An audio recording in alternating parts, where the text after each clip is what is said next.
네, 반갑습니다. 우리 좌우 양옆에 있는 지혜를 보면서 이렇게 했으면 좋겠습니다. 제가 당신의 증거입니다라고 인사해 볼까요?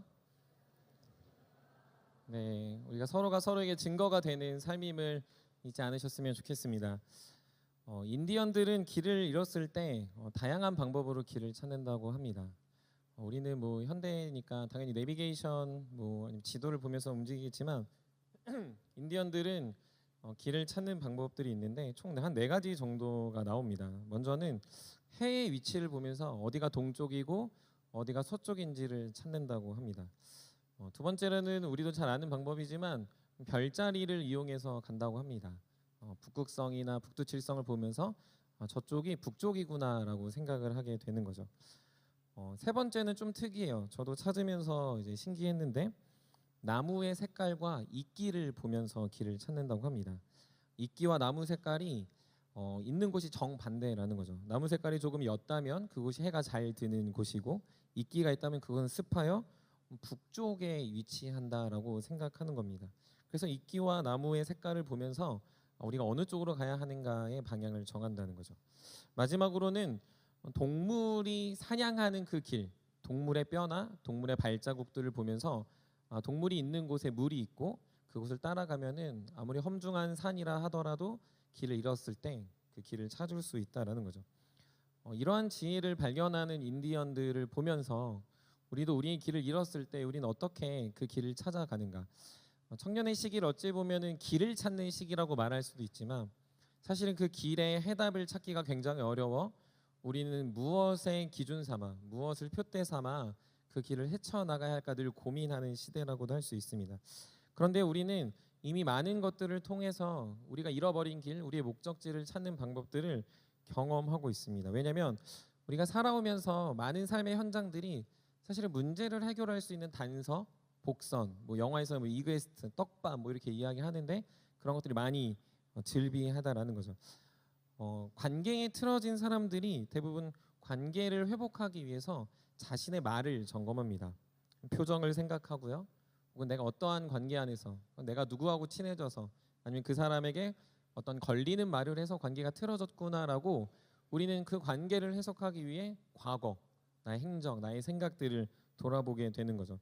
특별히 연애할 때는 남자친구가 여자친구의 감정이 흐트러졌을 때 혹은 심란해졌을 때 늘 고민합니다. 내가 왜 기분이 나쁜 줄 알아라는 이 한마디에 청천벽력같이 남자들은 소스라치듯 놀라며 답을 찾죠.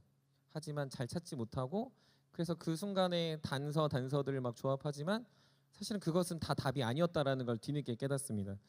그죠? 어떠한 사소한 것, 우리의 표정 하나가 더 문제였지 사실은 말이 어떠한 특정한 것들이 문제가 아니라는 걸 더 발견하기도 하는 거죠. 우리가 무언가를 실패했을 때 예를 들어 뭐 시험을 본다거나 취업을 해서 이직을 하거나 다양한 것들에서 결정을 할 때 실패할 때도 우리가 다시 도전할 때 그냥 하는 법이 없습니다. 실패를 경험 삼아 그것을 반추하여 우리는 어디로 가야 하는가를 정하는 거죠. 면접을 봤을 때 면접을 망했다면 다음번 이렇게 해야겠다. 면접을 볼 때 영어 면접을 보니까 내가 영어 훈련을 좀 더 열심히 해야겠다. 내가 스펙을 쓸 때 이것들이 좀 부족하니까 이런 것들에 대한 스펙을 좀 길러야겠다라는 생각을 우리는 그 과거를 돌아보며 우리 앞길을 우리 앞 방향을 정하게 되는 거죠. 하나님은요 우리의 삶에 많은 것들의 단서를 배치합니다. 우리의 길이 나아갈 수 있도록 여러분들이 낭망하지 않도록 여러분들이 광야에 있는 것 같이 여겨지지 않도록 수많은 것들을 여러분에게 제공하는 거죠. 저는 그렇게 생각했을 때 우리 안에 주어지는 것들이 한 세 가지 정도 있다라고 한번 생각해 봤습니다. 먼저는요 사랑입니다. 사랑. 우리 안에 사랑하는 관계들을 통해서 우리가 길을 잃지 않는다라고 생각합니다. 두 번째는요 이 자연 만물 하나님이 천지를 만드신 이 자연을 보면서 우리가 길을 잃지 않습니다. 세 번째는 우리 안에 소망과 목적. 조금 더 이거를 편하게 적용해 보면 우리 안에 무언가를 하고 싶은 꿈과 소망과 비전과 여러분 마음 안에 이건 해보고 싶다라는 막연하지만 나아가고자 하는 동력들이 있다라는 거죠. 사랑의 관계는 우리 안에 활력을 불어넣습니다. 막 힘들고 지치다가도 여자친구의 전화를 받고 뛰쳐나가기도 하고요. 갑자기 힘들고 지쳤는데 사랑하는 아들이 아빠한테 사랑한다고 말하며 힘이 나기도 합니다. 삶의 의욕과 목표를 사랑의 관계로 고취시키는 거죠. 죽은 닭처럼 쓰러져 있다가도요 연애하고 데이트할 때는요 엄청 이쁘고 엄청 아름답게 꾸미고 멋있게 꾸미고 나아갑니다. 사랑이요 나의 게으름을 벗어나 활력 있는 자리로 이끌어가게 한다라는 거죠. 날씨, 자연환경은 어떻습니까? 어제 혹시 여러분들 잘 돌아다니셨나요? 저는 거의 교회에 있었는데 제가 어제 신혼부부들 결혼 예비학교 하다가 그런 얘기했어요. 우리 토리모를 째야 되나 뭐 이런 생각을 했습니다. 왜냐하면 어제 날씨가 너무 좋았거든요. 저만 본 거 아니죠? 예. 저만 본 거 아니죠? 네. 저 오늘 영화부 설교를 하고 와가지고 굉장히 지금 공감에 말라 있는데 영화부 설교 주제가 공감이었거든요. 네. 어제 환경을 그 날씨를 보면서 너무 좋다, 너무 좋다. 외국에 살던 분들은 그런 날씨 보면서 이렇게 얘기하더라고요. 아 캘리포니아 날씨 같다 라고 하던데 혹시 외국에 사시던 분들 동의하시나요? 제가 늘 그런 분들 볼 때마다 늘 그래요. 아 캘리포니아 저렇구나 라고 생각하는데 어제 마치 그 미세먼지 하나 없이 깔끔한 환경을 보면서 하나님이 우리를 사랑하시는 게 막 느껴지고 아 이 땅에 정말 축복받았던 게 또 경험되고 아 그래 내가 더 이 자연 만물 안에서 하나님의 비전을 잘 드러내야겠다라고 생각하게 됐습니다. 우리가 그걸 인위적으로 하는 행동들도 있죠. 여행을 갑니다. 여러분 꼭 스위스 가보십시오. 저도 제 인생의 베스트 여행지가 스위스와 스코틀랜드인데 거기 가면요 이런 하늘이 매일 있어요. 공감해 주십시오. 있습니다. 있어요. 그거 뻥치는 거 아니가 있어요. 가보세요. 신혼여행 스위스 추천하고요. 뭐 선교뿐만 아니라 스코틀랜드 한번 꼭 가보십시오.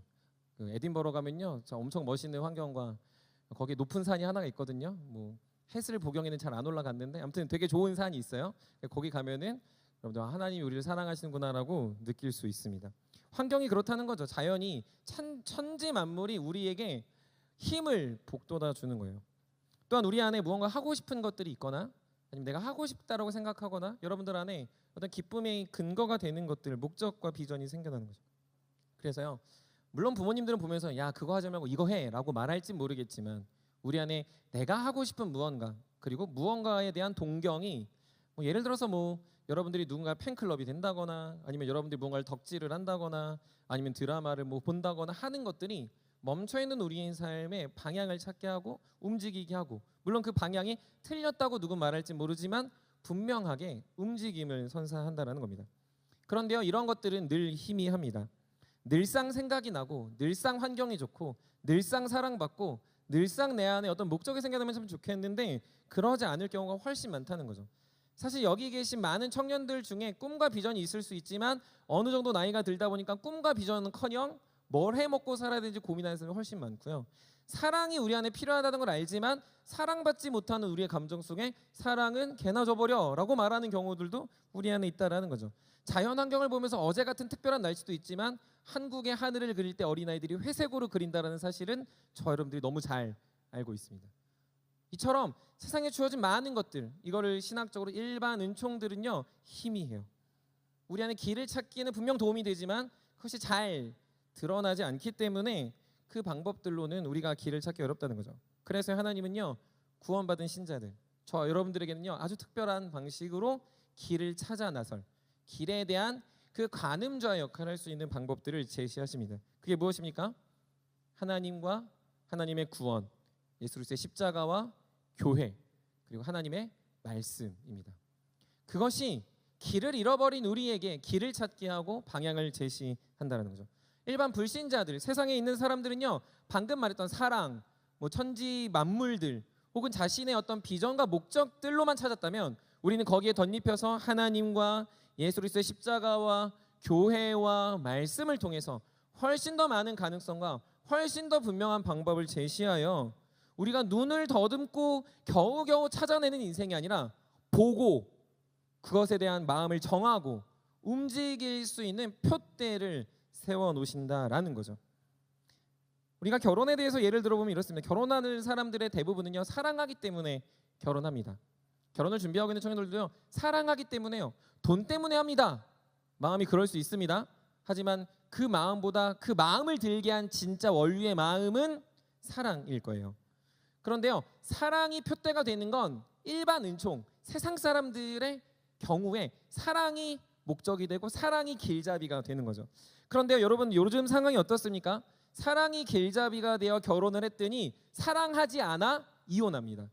사랑하기 때문에 자신의 인생을 걸고 동반자가 됐는데 어느 순간 사랑하지 않아서 다 싸우고 다투고 심지어는 구타도 하고 소송도 하고 멀어지기도 한다는 거죠.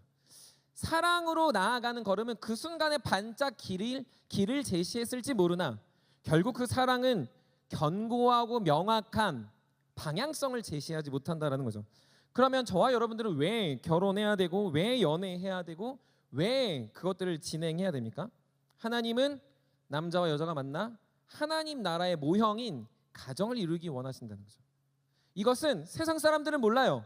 세상 사람들은 그냥 사랑하면 결혼해야 된다고 하지만 결혼을 준비하는 기독교 청년들은 결혼하는 이유는 그 가정이 하나님 나라의 모형이고 하나님을 가장 깊이 경험할 수 있고 한 몸 되는 은혜를 누리며 다른 존재가 하나 되는 것을 정반대인 존재 남자와 여자를 통해서 맛볼 수 있다는 걸 아는 거죠. 그래서요 믿음의 가정은 조금 덜 사랑하는 느낌이 있어도요 표류하지 않습니다.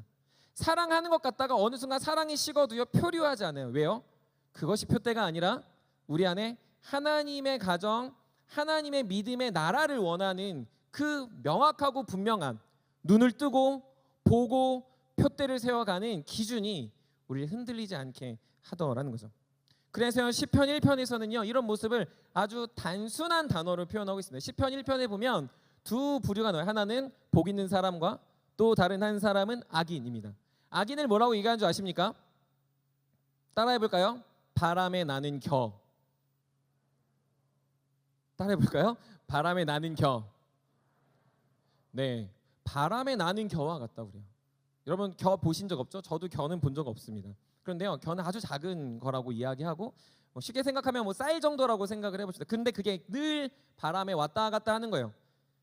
자기도 얼마나 잘 살고 싶겠어요. 자기도 얼마나 길을 찾고 싶겠어요. 근데 고작 바람 때문에 길을 찾지 못하고 살아가는 존재들을 세상에서 악인들을 향해서 말한다는 거죠.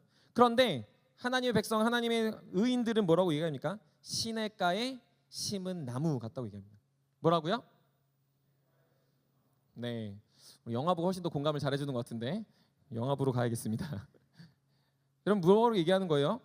우리 안에 세상의 방법으로 길을 찾으려 해봤자 그건 다 바람에 나는 겨와 같이 어느 순간 변화될 수밖에 없다는 거죠. 하지만 하나님이 기준이 되고 특별한 은혜, 특별한 은총, 구원받은 우리에게는요 시냇가가 있고 그 옆에 심겨진 마를 수 없는, 마를 가능성이 제로인 존재로서 우리를 하나님은 길을 제시한다라는 거죠. 사랑하는 여러분, 그래서 우리는 길을 잃지 않습니다. 우리는요 길을 보며 그 길의 끝을 알고 그 길이 표다되어 걸어가는 사람들이라는 거죠. 그래서 오늘 본문의 아브라함과 사라에게도 하나님은 그 길이 무엇인지를 알려주고 있습니다. 아브라함이 하나님과 약속을 맺는 과정에서 사실 오늘 본문은 굉장히 독특해요. 뭐가 독특하냐면 우리가 다 읽진 않았습니다. 시간 관계상 17장 전체를 보면요 언약이라는 단어가 수없이 반복되고 있습니다. 조금 더 쉽게 말하면 새로 오신 분들도 있으니까 약속이라는 단어예요. 약속. 하나님과 약속 맺었다. 프라미스. 카페 이름이 프라미스죠. 약속했다라는 거예요. 근데 그 17장 이전에도 하나님은 많은 약속을 했거든요. 12장에서도 했고 15장에서도 했고 13장에서도 했어요. 그런데요 그때마다 하나님이 약속하셨지만 아브라함 인생 전체를 놓고 봤을 때 16장 말미에 아브라함 나이가 86세로 나오고 12장의 나이를 75세로 본다면 11년 동안 고작 4-5번이 전부였다라는 겁니다. 이 약속의 특징이 있어요. 뭐죠? 말로 하신 겁니다. 말로. 물론 신과 인간이 말한다. 고대 근동의 관계 안에서 신이 인간에게 말하는 것, 인간이 신에게 반응하는 것은 엄청난 축복이고 엄청나게 특별한 겁니다. 그렇기 때문에 말로만 해도 그 언약은 강력한 유효성을 갖고 그것 안에서 우리는 담대하게 살아가도 부족함이 전혀 없어요. 그런데요 이 앞에서 한 언약의 특징은요 말만 있었다라는 거죠. 저도 결혼을 하고 말을 참 많이 합니다. 목사다 보니까 여러분들도 만나면서 말도 많이 하고요. 그리고 뭐 씻었다는 얘기도 하고 저도 장난도 좋아하고 도겸이가 이제 장난기가 있는 건 잘 봐주세요. 저를 닮아서 그래요. 제가 어렸을 때 엄청 장난기가 있었고 아무튼 그렇습니다. 말하면 막 경찰서 끌려갈 것 같은 장난도 많이 쳤었어요. 저도 결혼하고 아내하고 참 말을 많이 합니다. 그런데요 까먹을 때가 있어요. 중요한 얘기들이었는데 까먹을 때가 있고요. 그래서 서로 옥신각신 이렇게 이야기를 할 때가 있습니다. 아니야, 나 말 안 했어. 아니야, 여보가 말했어. 그때 뭐 된다며. 아니야, 나 안 된다고 했는데 전혀 안 되는 거죠. 전혀 납득이 안 되고 마치 우리 집에 누군가 CCTV를 설치해서 그것들을 확인해 줬으면 좋겠다 싶은 말의 현장들이 있다는 거죠. 근데요, 아내뿐만 아니라 아들도 그렇습니다. 도겸이가요, 아빠 이런 말 했잖아 그래요. 그래서 제가요, 생각해보면 저는 한 적이 없는 것 같아. 아빠 책 사주기로 했잖아. 그랬나? 그 아내가 가면서 여보 말했어. 여보 꼭 책 사줘야 돼. 그래서 아, 네, 했구나라고 생각하게 됩니다. 근데 최근에 또 일이 있었어요. 팀장들이 모여서 이제 SCL이라는 성경 공부를 하는데요. 제가 저희 집으로 오라고 말했다고 생각했어요. 그런데 아무한테도 말을 안 한 거예요. 그래서 다 세터로 가고 있다가 제가 카톡에 당연히 저희 집으로 오시는 거죠 했는데 처음 들었다는 거죠. 그래서 제가 CCTV를 돌려봤습니다. 안 들려가지고 확인이 불가능했습니다. 말은요, 잘 기억해서 지킬 수도 있지만요, 기억하지 못해서 못 지킬 수도 있다는 거죠. 오늘 본문은요, 그래서 잘 지키도록, 그것이 잘 표대가 되도록 보여지는 언약들로 하나님이 특별하게 나타나셔서 이야기하고 있다는 거죠. 사실 이 86세 때부터 99세까지 한 13년의 시간이 또 지나서 하나님은 다시 한 번 더 아브라함하고 언약을 맺는데요, 말로만 유효한 언약을 세우는 게 아니라 이제는 빼도 박도 못하게 자물쇠를 2중 3중 걸어놓고 너 다시는 내가 언약했냐 안 했냐, 이 언약을 들었냐 못 들었냐 하지 못하는 것처럼 하나님은 아주 단순하고 아주 명확하게 보이는 언약을 13번이나 약속하고 계시다라는 거죠. 여러분들 살다 보면 반복되는 이야기를 들으면 어떻습니까? 최근에 청년부 안에 반복되는 광고가 하나가 있습니다. 무엇일까요? 수련회입니다. 수련회 광고를 언제부터 했죠? 5월 첫 주부터 했습니다. 왜 했을까요? 잊지 말라고 하는 겁니다. 계속 할 거고요. 여러분 갈 때까지 할 거고요. 갈 때까지 괴롭힐 겁니다. 하루라도 참여하라고 얘기할 거고, 돈 내라고 독촉할 거고, 우리 다 같이 가야 된다고 이야기할 겁니다. 저희의 목표는 저희 내부적으로 정해서 한 250명인데요. 지금 한 200명 신청했다고 합니다. 50명 남았어요. 50명들 들으십시오. 계속 광고할 겁니다. 수련회 가자고. 왜 이렇게 반복해서 그리고 계속해서 거듭해서 이야기하냐면요, 그것에 대한 삶, 그것을 선택하는 유익, 그것을 인해서 우리가 누릴 축복과 은혜들이 많은 것들은 거듭 강조한다는 거죠. 그래서 여러분들은 살아가면서 이런 반복되는 얘기를 엄청 많이 들었어요. 뭐죠? 공부해라, 공부해라, 공부해라. 운동해라, 운동해라, 운동해라. 일찍 자라, 일찍 자라, 일찍 자라. 왜 들어요? 일찍 자야 건강해지고, 운동해야 건강해지고, 공부해야 하고 싶은 걸 할 수 있는 사회 구조다 보니까 우리가 이런 말을 뭐라 하죠? 귀에 못이 박히도록 듣는 거예요.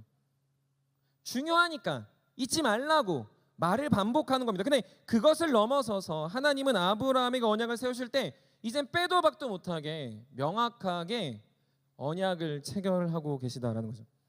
우리가 이 본문을 보면 그래서 궁금증이 하나가 생깁니다. 왜 갑자기 75세 때 그렇게 하셨으면 얼마나 좋았을까라는 생각이 들어요. 그렇지 않아요? 하나님 장난하는 것도 아니고 장난하는 거잖아요. 그 전에는 말만 했다가 안 들으니까 갑자기 나타나서 13번 말해서 너 열심히 들어라, 이제 너 이름도 바꾸고 할래도 해 라고 말하는 것처럼 생각이 드는데, 사실은 그게 아니라 아브라함이 이제 진짜 들을 준비가 된 거예요. 이제 진짜 아브라함이 그 말을 귓등으로도 안 듣는 게 아니라 진짜 마음으로 새길 준비가 된 거죠. 여러분 한번 적용해 봅시다. 수련회 광고 열심히 하지만 신청하지 않은 50명들 사랑합니다. 근데 귓등으로도 안 들으니까 신청하지 않는 거죠.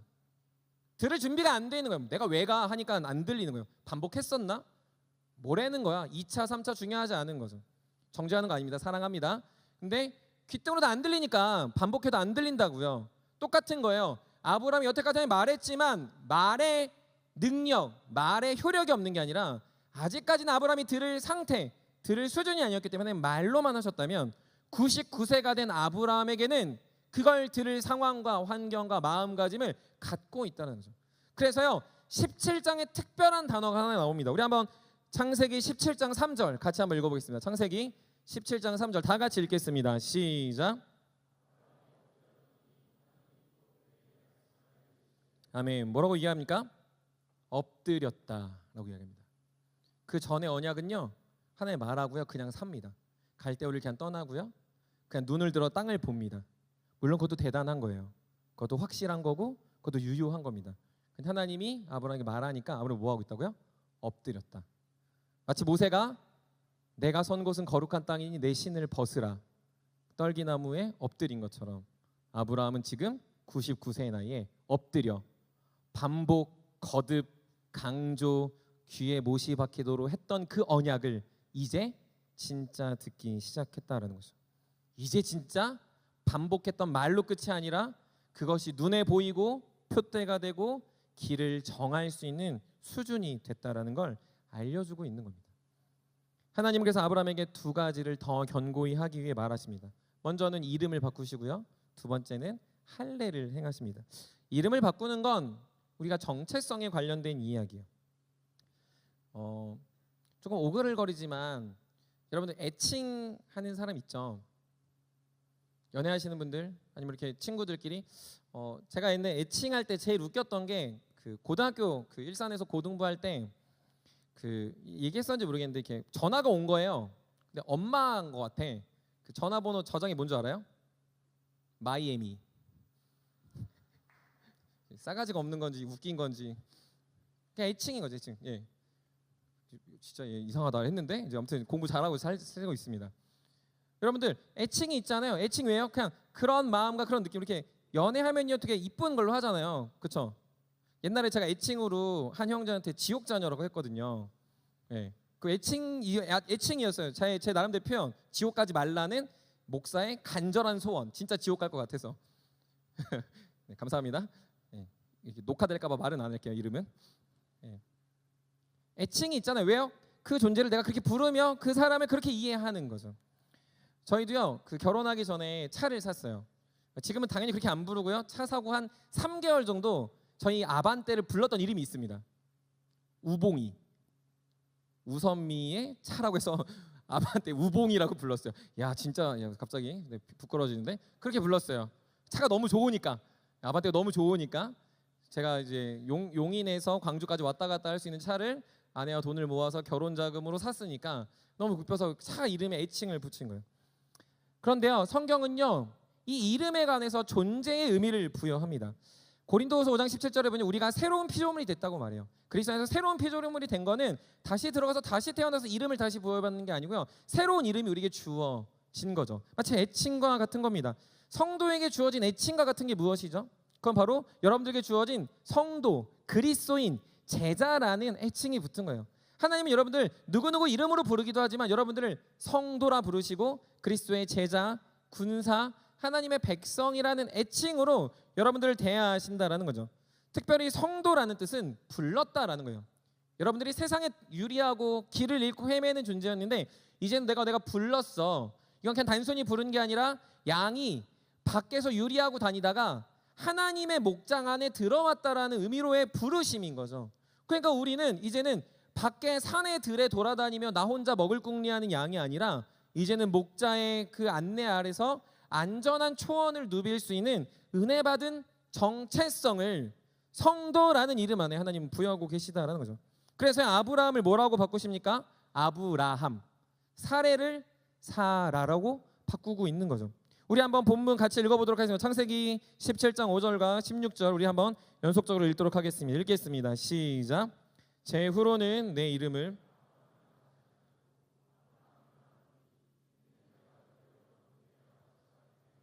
아멘. 16절 내가 그에게 복을 주어 그가 내게 아들을 낳아주게 하며 내가 그에게 복을 주어 그를 여러 민족의 어머니가 되게 하리니 민족의 여러 왕이 그에게서 나리라. 아멘. 뭐라고 말하고 있습니까? 여러 민족의 아버지, 여러 민족의 어머니가 되는 이름이 아브라함, 사라라는 뜻을 하나님은 부여하고 있는 거죠. 마치 제가 저희 차한테 애칭을 붙이는 것처럼 여러분들이 핸드폰에 지금은 말하기 민망하지만 내가 어떤 대상을 저장해 놓은 그 이름처럼 우리는 하나님 앞에서 그런 애칭을 받은 존재로서 새로운 피조물이 됐고 새로운 관계성 안에 새로운 비전과 목적으로 표대를 향해 걸어가는 인생이 되고 있다는 거죠. 근데 이것이요 얼마나 허무맹랑한지 모릅니다. 이게 갑자기 무슨 소리입니까? 허무맹랑한 게 그지 없어요. 왜냐면요 이들은요 이주민이에요. 이들은 토착민이 아니라 이주민입니다. 분명 이들은 가나안에 산 지가 24년 정도가 됐지만 여전히 이들은 갈대아 우르 출신인 가나안에 정착하는 사람들이 나죠. 태초부터 아예 애시당초부터 가나안에서 나고 자란 사람들이 아니기 때문에 이 여러 민족의 어머니와 여러 민족의 아버지가 된다라는 건 굉장히 난해할 수 있고 이게 가능한가라고 생각이 드는 거죠. 제가 이제 성남대 산지 7년 됐는데 가끔 뭐 금강 유치원부터 담임 청년을 보면요, 금강동이 어떻게 생겼는지 막 얘기해줘요. 금강동 이 대로는 뭐 천이었고 뭐 제가 한 형제의 말을 잊지 못하는데 돈이 많을수록 언덕에서 내려온다. 그 형제는 지금 언덕 위에 사는 집을 샀습니다. 뭐 이런 걸 들으면 여러분들 성남이 어떤지, 내가 성남 안다고 해도 그 형제들 앞에서 주름 잡을 수 없죠. 금강교회 옛날 교회 아는 청년들은 이 공간이 어떤지도 잘 알고 그곳의 추억도 있는 거죠. 그러니까요, 무언가의 정체성과 어떠한 앞서 나가는 존재가 되려면 더 많은 것들을 공유하는 사람에게 부여하는 게 맞는데, 지금 하나님은 이주해서 온 아브라함과 사라에게 여러 민족의 아버지 어머니가 되겠다고 말하니 사실 이거 어불성설이며 허무맹랑해 보이는 거죠. 그런 마음이 들 수 있다는 거예요. 그래서 하나님은 한 가지 더 약속하십니다. 그게 무엇이죠? 남성의 성기의 표피 끝을 잘라 할례를 행하고 있습니다. 다른 말로 하면요, 이거는 포경수술이라고 말하고, 사실은 이런 행위 자체는 어디서 출발했냐면 지금 여기 본문에 보이는 언약을 체결하는 방식부터 시작하고 있는 거죠. 형제들은 경험이 있을 수도 있고 없을 수도 있습니다만 한번 생각해 보면 매우 아픈 겁니다. 자매들은 잘 모르지만 매우 아픈 거고요.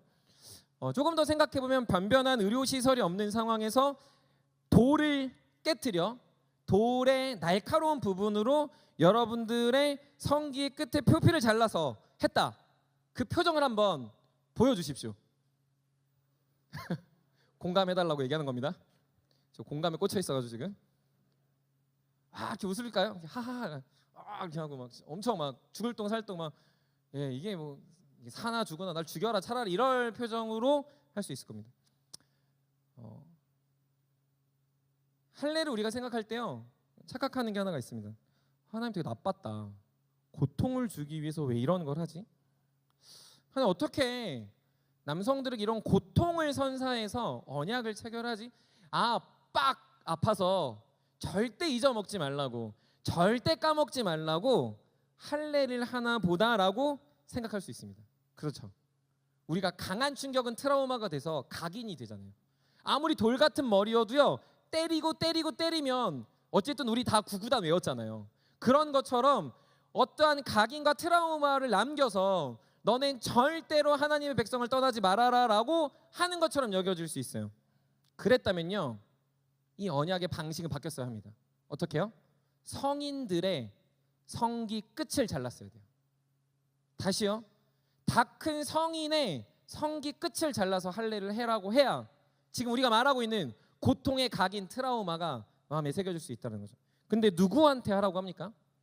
난지 8일 만에 갓 태어난 아기에게 시행하라고 이야기하는 거죠. 물론 아이도 고통을 경험합니다. 물론 아이도 나타나서 그 경험이 트라우마가 될 수 있는 건 사실입니다. 하지만 그 아이가 컸을 때 내가 남성의 성기 끝에 표피 끝이 잘려서 내가 하나님의 자녀구나라고 생각했을까요? 하나님이 내가 태어날 때부터 나의 남성의 성기 끝을 잘랐기 때문에 나는 하나님을 떠날 수 없어라고 생각했을까요? 그러지 않았을 거라는 거죠. 절대 그러지 않았을 거라는 겁니다. 이건 왜 그렇습니까? 그들이 어떠한 존재인지를 태어나자마자 각인시키고, 조금 더 크게 얘기하면 그들의 문화가 무엇인지를 가르쳐주고 있는 거죠. 그들이 왜 그렇게 고통스러운 일 아이에게 했냐면, 고통이 목적이 아니라 그들의 존재를 지속하고 이것이 문화가 되게 하고 그것이 우리의 삶의 아주 보편적인 일상이 되듯, 출생하듯이 하나님 나라 안에서 다시 태어나는 관점으로 이제 막 태어난 난지 8일 만에, 나중에 여러분 아이를 낳는데 8일 만에 할례한다고 생각해보면 얼마나 아프겠어요. 그래서 저희 도겸이는 안 했습니다. 너무 프라이버신가? 아플까봐, 사실 아플까봐 안 했어. 하나님은 고통을 주기 위해서 한 게 아니라는 거죠. 근데 아이를 생각하는 아빠의 마음도 그래요. 아플까봐 안 시켜요. 하나님은 그래서 고통이 아니라 우리 안에 정체성이 연결되고 우리가 어떠한 문화로 살아가야 되는 걸 깨닫게 하기 위해서 그런 할례의 규례를 지정하고 있다는 거죠. 집안도요 가풍이 있습니다. 저희 아내의 집안과 저희 집안의 분위기가 달라요. 저희 아내의 집은 조금 더 가부장적이고 저희 집은 조금 더 리버럴합니다. 그래서 대화하는 방식과 언어도 좀 달라요. 집에서 자녀를 키우는 방식도 다릅니다. 어느 집은 공부를 열심히 시키고 어느 집은 조금 덜 시킵니다. 안 시키는 집은 없겠죠. 조금 덜 시킵니다. 교회도요, 분위기가 달라요. 저희 교회 분위기가 있고요, 다른 교회 분위기가 있습니다. 여러분들 축복받은 거예요. 너무나도 훌륭하고 너무 좋은 담임 목사님과 금강교회 같은 성도들 안에 여러분들이 교회에 청년부를 있다는 건 너무 축복받은 거예요. 우리 그런 얘기하죠. 집 떠나면 개고생이다. 금강교회 떠나면 고생할 수 있습니다. 이 교회 분위기가 너무 감사하고 좋다라는 거죠. 제가요, 그 사역자들의 띠띠빵빵이라고 그 지방의 대학교들을 신방하고 이번 주로 이제 1학기는 마쳤습니다. 포항의 대학교를 신방 갔는데요, 충격받았어요. 그 학교를 뭐 광고하는 것 같아서 학교 이름은 빼겠습니다만, 그 학교의 신입생들 OT는요 4박 5일을 한대요. 근데 4박 5일을 진행하면서 그 형제가 저한테 얘기한 게 있어요. 이 4박 5일이 지나면요 학교에 대한 마음이 커진대요. 그래서 4박 5일 스케줄 제가 겉에서 들었을 때는 뭔 이런 학교가 다 있어 그랬거든요. 그런데 그 4박 5일을 지나고 나자 그 학교에 있는 모든 학생들이 입학하자마자 학교를 사랑하고 선배들과 관계가 생기고 동기애가 생기고 교수님과 관계가 생겨서 아, 우리는 이런 학교에 다니는구나. 아, 우리 학교는 이렇구나. 그래서 학교를 더 사랑하게 되는 문화가 생긴다라는 걸 들었다는 거죠. 할례도 이와 같은 겁니다. 태어난 자들에게 아빠가, 어른이 아이의 성기 표피 끝을 자르며, 그치, 우리는 이렇게 살아야지. 그치, 우리 하나님의 백성이지. 사랑하는 아들의 그 성기 끝을 자를 때, 그 고통을 가할 때, 그 고통이 그 아이에게 전달되는 게 아니라 그 고통을 가하는 자신의 마음에 가해져. 맞아, 내가 하나님의 자녀라는 사실 잊지 말고 나의 이름이 아브라함, 나의 이름이 하나님의 자녀, 나의 이름이 성도라는 것을 내 스스로 기억하며 그렇게 문화를 세워가야겠구나라는 것을, 그거를 시행하는 주체인 저 여러분들, 그래서 성인들이, 그런 우리가 경험하게 되더라는 것이죠. 사랑하는 세움의 여러분, 하나님은 아브라함에게 그리고 그의 집안에 그리고 아내인 사라에게 약속하십니다. 말로만 하지 않으십니다. 보이는 언약, 보이는 하나님의 명확한 표대를 세우셔서 이름을 바꾸시고 할례를 행하십니다. 이것은 지속적으로 이루어졌으며 계속해서 그들의 정체성과 그들의 문화를 만들어가게 되더라는 것이죠. 아브라함의 변화된 태도는 여전히 있으나 아브라함이 잘 변화됐기 때문에 된 건 아니에요. 아브라함이 완전하게 됐기 때문에 이 언약이 24년 만에 주어진 건 아니라는 겁니다. 여전히 불안하죠. 여전히 낙담하죠. 17장을 넘어서 아브라함은 또 실수를 합니다. 여전히 두렵고 하나님의 백성으로 살기 싫은 마음도 충천했을 겁니다. 하지만 아브라함은 이제 하나님을 대면하는 방법, 이제 그렇게 반복하는 내용을 들을 준비가 된 거예요. 엎드려 그 약속을 들을 준비가 되니 하나님은 이제 보이는 언약으로 그와 그의 가정과 그의 사랑하는 아내에게 새로운 정체성을 부여하고 민족을 세우실 계약을 이뤄 가신다라는 것이죠. 사랑하는 세움 여러분, 하나님은 저와 여러분과 언약하십니다. 단순 계산해 볼까요? 여러분들의 나이와 곱하기 52를 하면 여러분들은 그만큼 하나님의 언약을 들은 겁니다. 단순 계산해서 여러분들이 예배의 횟수를 또 그 뒤에 곱하면 그만큼을 여러분 들은 겁니다. 또 다시 곱해서 여러분들이 개인 경건생활을 한다면 여러분들 그만큼 하나님의 약속을 들은 거죠. 하나님은요 단 한 번도 말하지 않으신 적이 없습니다. 단 한 번도 여러분들에게 침묵하신 적이 없어요. 단 한 번이라도.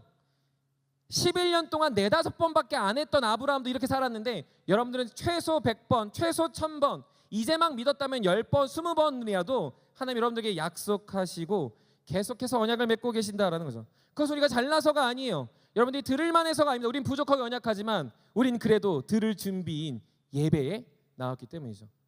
내가 열심히 일주일 동안 성공하고 살아서 들을 상황이 된 게 아니라 우리는 낙담하고 좌절하고 일주일 동안 개차반으로 살았지만 여전히 들을 태도인 엎드림의 시작인 예배에 나왔기 때문에, 예배의 자리를 지켰기 때문에, 여러분들이 예배를 떠나지 않았기 때문에 하나님은 언약을 반복하셨듯 지금도 언약을 여러분들에게 반복하시며 말씀하고 계시다라는 거죠. 그러니 저와 여러분들은 염치 불구 그 언약을 듣는 겁니다. 염치 불구하고 그 언약의 자녀됨을 깨닫는 거예요. 그래서 우리가 강해지지 않아도 돼요. 우리가 세상에 나가서 능력을 발휘하지 않아도 돼요. 왜냐면요 하나님은 우리를 세상에 얻은 효과로, 세상에 얻은 결과로 나를 부르시는 게 아니라 하나님이 나를 부르고 싶은 대로, 마치 제가 아반떼를 우봉이라고 부르는 것처럼 마치 내 스스로가 나에게 이름을 부여하고 싶은 마음이 굴뚝 같지만 하나님께 나온 여러분들에게 이름은 하나님이 사랑하는 아들, 사랑하는 딸, 하나님의 제자, 성도라고 부를 약속을 오늘도 제시하고 있다는 거죠. 그것이 우리의 정체성이고 그것이 우리가 이 예배에 나와 엎드리는 이유입니다. 근데 그것으로 끝나지 않죠. 이런 삶을 지속적으로 살아갈 수 있도록 하나님은 저와 여러분들에게 고통을 주시는 게 아니에요. 여러분들 예배에 나오는 게 고통이 아니죠. 더 나아가 말씀 보는 건 고통이 아닙니다. 기도 열심히 하는 건 고통이 아니에요. 거룩하게 살라는 건 고통이 아닙니다. 물론 그걸 하는 우리가 고통이나 여길 수는 있어요. 말씀 보는 게 힘들고 기도하는 게 어렵고 선하게 사는 게 힘들고 짜증나니까. 제가 리더 수련회 때 그랬거든요. 겁나 짜증나는 일을 해야 된다고? 겁나 짜증나는 일이니까 그게 힘들고 고통처럼 나한테는 여겨질지 몰라요. 근데 하나님은요, 말씀을 자 20세 이상만 들어라고 한 적이 없다는 거죠. 자, 말씀은 들을 게 있는 사람만 들어가 한 적이 없다는 거죠. 언제부터 듣습니까? 태어날 때부터.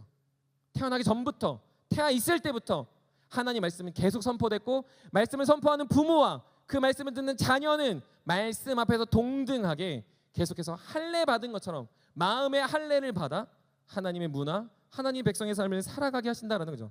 성경은 그래서 늘 얘기합니다. 남녀노소 무론대소하고 하나님의 말씀 앞에 평등한 겁니다. 남녀노소 무론대소하고 누구든지 하나님의 고통을 가중시키는 말씀을 보는 게 아니라 하나님을 깨닫고 하나님의 문화가 되는 말씀이 우리 안에 채워져 우리는 계속해서 하나님 안에서 어떻게 이 혼란한 세상, 낙담하는 나의 길을 찾아 주님 앞에서 나아갈 수 있는 인생이 될 수 있다고 성경은 이야기하는 것이죠. 말씀만 그렇습니까? 예배도 그렇고요. 이 공동체도 그렇고요. 여러분 안에 있는 성령님의 반응도 그렇고요. 그리고 더 나아가 여러분에게 영원한 꿈과 소망의 비전인 영원한 것들, 하나님과 복음과 영혼에 대한 그 소망을 계속해서 우리 안에 문화가 되게 하고 모두에게 말하라고 하나님은 알려주고 있는 것이죠. 사랑하는 세움의 여러분, 그러므로 우리는 그 은혜 안에 거하는 주의 성도이고 그런 문화를 누리는 축복받은 주의 자녀입니다. 그 언약이 반복되고 있어요. 그 언약이 계속 강조되고 있어요. 그리고 그것을 계속 보여주고 있습니다. 그런데 우리 마음이 안 보려고 하고 보기 싫고 보지 못하고 눈 가리고 있어요. 마치 소경이 막 길을 찾으려고 더듬더듬 가는 것 같은 거예요.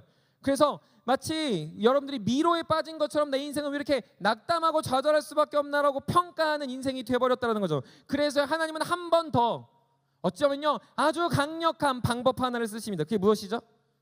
예수 그리스도의 십자가. 이제는 아무도 부인할 수 없는, 아브라함에게 부인할 수 없는 것이 할례이고 이름을 바꾸는 거였다면 저와 여러분들에게 부인할 수 없는 아주 강력한 한 방은 뭐냐면요, 2000년 전에 이 땅에 오셔서 십자가를 지고 죽으시고 부활하신 예수 그리스도의 사랑을 보이셨다는 거죠. 로마서 5장 8절은 우리가 죄인 되었을 때 그 사랑을 확증했다고 말합니다. 로마서 8장 32절은 자기 아들을 아끼지 아니하시고 주셨다고 이야기합니다. 히브리서 3장 1절에서는요 그래서 예수를 깊이 생각하라고 말하는 거예요. 왜요? 그것이 보이는 유일한 언약이니까. 우리 안에 말씀의 문화도 있고 우리를 성도라 부르신 것도 내가 이제 알겠는데 내가 여전히 그렇게 살아갈 수 없는 연약함과 세상에 나가면 성도는커녕 말씀은커녕 고통으로만 다가온 우리에게 주님이 보이는 확실한 언약이 있는데 두려워 떨고 낙담하고 있는 여러분들이 직장에서 학교에서 관계에서 여러분들의 인생을 계속해서 너무나도 오리무중으로 살아간 인생에 보여주는 확실한 언약이 있는데 십자가의 은혜, 십자가의 보혈로 여러분들을 덮고 계시다라는 거죠. 그럼 여러분들은 부인할 수 없습니다. 들었다는 걸 부인할 수 없고요. 들리고 있는 걸 부인할 수 없고요. 여러분들이 이걸 들어야 되는 존재라는 걸 부인할 수 없다는 거죠. 그렇게 살아갈 때, 그걸 듣고 살아갈 때 우리는 변화되는 거고요. 그렇게 살아가는 우리의 삶을 통해서 하나님은요 하나님의 나라와 역사를 이 땅에 이루어 가시게 됩니다. 두려움이 있습니까? 두려움이 있습니까? 세상을 살아가다 보니까 정권이 바뀌어도 바뀌는 게 없고 여러분들이 어떤 상황이 바뀌어도 바뀌는 게 없고 여러분들 인생에 걸어가는 수많은 여정 속에서 낙담과 저절을 계속 차고 넘칠 때 하나님께 보여달라고 말하잖아요. 하나님 살아계신 걸 말하잖아요. 하나님 진짜 하나님이면 나에게 무언가를 증거해달라고 말하잖아요. 그게 뭔지 아십니까? 십자가라는 거죠. 성도라 부르며 말씀의 문화를 누리는 우리에게 그것으로 부족하니까 하나님은 우리에게 예수 그리스도의 십자가, 자신이 가장 사랑하는 독생자 외아들 우리에게 주시면서까지 내가 너를 사랑한다라고 증거하며 보여주신다라는 겁니다. 부흥의 역사를 보면 1907년 평양 대부흥운동은요 그래서 놀라운 기적의 역사가 일어났어요. 그거는요 단순히 예배에 뜨거움이 있었다, 예배에 성령의 체험이 있었다가 아닙니다. 그들은요 구원의 감격과 십자가의 은혜로 말미암아 수많은 죄를 고백했습니다. 불륜을 고백했고요, 남의 물건을 훔친 걸 고백했습니다. 누군가를 구타한 걸 고백했고요. 그 안에서 죄의 고백이 수없이 일어났던 현상이 평양 대부흥운동이었던 거죠. 표대를 경험한 사람들은요 그래서 변해요. 죄를 고백하고요 전혀 다른 삶을 살아갑니다. 그래서 그들을 보면 성도라고 다시 지정해주고요, 그들을 바라보면 그들은 말씀의 사람이다라고 확인시켜주는 거죠. 제가 좋아하는 조나단 에드워즈라는 18세기 신학자는요 1734년에 이 1년여의 기간 미국의 노스샘프턴의 영적 대각성을 이룹니다. 그런데 이 대각성을 이뤘을 때 조나단 에드워즈가 말하는 핵심은 뭔지 아세요? 그들이 너무 능력이 있었다, 그들이 엄청나게 성공했다, 미국의 경제를 발전시켰다라고 말하지 않습니다. 그들의 성품이 변화됐다, 그들의 태도가 변화됐다, 그들의 목적이 주님이 됐다, 그들이 유리하던 인생에서 정확하게 주님께 영광을 돌리는, 주님이 우리 영광이라는 사실을 알고 살아갔다라는 것이죠. 주 안에 사랑하는 세움 여러분, 우리에게 보여지는 언약의 끝은 어디입니까? 우리에게 보여지는 언약을 받아들인 사람의 인생의 끝은 무엇입니까? 지금도 여러분들에게 귓등에 계속해서 외쳐지는 그 언약과 보여지는 십자가의 결과는 무엇입니까? 들렸다가 아니라는 거예요.